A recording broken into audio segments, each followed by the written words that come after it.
बिस्मिल्लाहिर्रहमानिर्रहीम।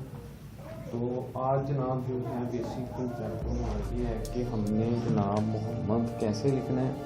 ठीक है, मोहम्मद सल्लल्लाहु अलैहि वसल्लम किस तरह का रिटर्न करना, किस फाउंड में जो है जनाब हमने करना है। तो आज जो है वो जनाब वो देखते हैं जनाब। बिस्मिल्लाह करते हैं जनाब। हमने मेरे हाथ को आपने गौर से देखना क्या है कि मैं जो ब्रश है वो जनाब मैं किस तरह चलाता हूँ। ब्रश जो मेरे चलाने का तरीकाकार है वो क्या है।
Thank you for watching.